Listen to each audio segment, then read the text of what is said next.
सानजारि नोगोर बैसागु फोरबो आफादनि बानजायनायाव थुंगा 35थि सानजारि नोगोर बैसागु बिदाय फोरबो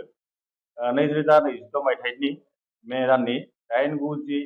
10 खालार खालि जोङो लाखि ग्रुप कुपन होनायनि थांखि लादों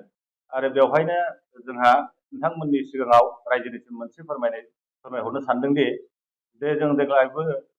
गाजा गोमजायै जोङो बिदायखौ जोङो खुंनो लादों आरो लोगोसे थांनाय बोसोरफ्राव जेरैबायदि जोङो लाखि ग्रुप कुपन होदोंमोन देग्लायबो बेखौनो लादों आरो जोङो बे कुपननि जुगेदिनो गासिबो रायजो राजानो मोनसे फोरमायनाय जाहाथे जोंनि नोंथांमोननि चेनेलनि जुगेदि गासैबो आसामनि गासै मोनफ्रोमबो जायगायाव जिल्लायाव जाहाथे मोनहैयो आरो बिथांमोना जाय माने कुपनखौ लानानै गावनि बरादखौ नायनो हायो बिनि थाखायनो जोङो साफ्रोमबो रायजो राजाखौ जाहाथे बे बैसागु फोरबो आफादनि गेजेरजोंनो जोंनि कुपना जाहाथे सेलिं जायो मोनहैयो रायजोफोरनि जोङो गासै टटेल माने कुपनखौ खालामदों 89,994 आरो बुक हिसाबै जायो 14,994 बेखौ जोङो दा जोङो होनो सानदों आरो लोगोसे सरकारिजों गनायथि मोननाय जाहाथे जोङो सम्पूर्ण जाहाथे जोङो होनो हानाय बेबस्था दं थांनाय बोसोरफ्रावबो जेरै होदों जोंनावहाय खुनु खेलिमेलि जायालासेनो जों बे बैसागु माने फोरबोजों लोगोसे जोंनि कुपनखौबो होनो हादों आरो बे खेलखौ होनो हादों आरो गासैबो रायजो राजाफोरखौ मोनसे खावलायनाय गासैबो जाहाथे जोंनि बे कुपनखौ लानानै गावनि बरादखौ मोजाङै नायनो हायो बेनि थाखायनो बिथांमोनसिम रायजोफोरनि जों मोनसे जों फोसावनायखौ जाहाथे जों लादों दा जोंनि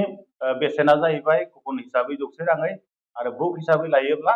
500 रां हरै गासै जोङो बुकआव जोङो 6 गान होनाय जादों बेखौ जाहाथे रायजोफ्रा गावनि बरादखौ नायनो थाखाय नोंथांमोननि चेनेलाव जाहाथे गासिबो रायजो राजाफ्रा मोनथिनो हायो आरो फोसावनो हायो आरो बेखौनो जोङो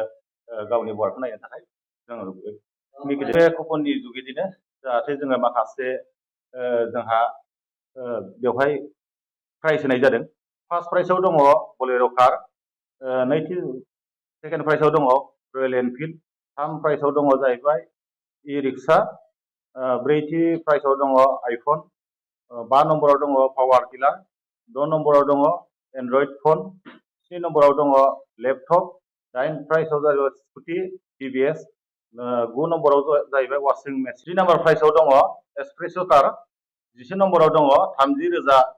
केस मनि 12 नम्बराव दङ 12 प्राइजआव 20,000 केस मनि आरो लोगोसे बुक प्राइजआव दङ फार्स्ट प्राइजआ जाहैबाय 30,000 नैथियाव दङ 20,000 थामआव दङ थामथि प्राइजआव दङ 10,000 दा जोंनि आखायाव 9,000 बगा जोंनो थांबाय दा माखासे दंबावो एसे बेखिनिखौ जों साननैनि गेजेरावनो हय जों फाननो हासिगोन आरो लोगोसे हयथ' जाय बिथांमोनहा लानो होननानै सानदों गावनि बरादखौ लानो होननानै सानदों बिथांमोनहा थाबैनो नैबे स्क्रिनाव होनाय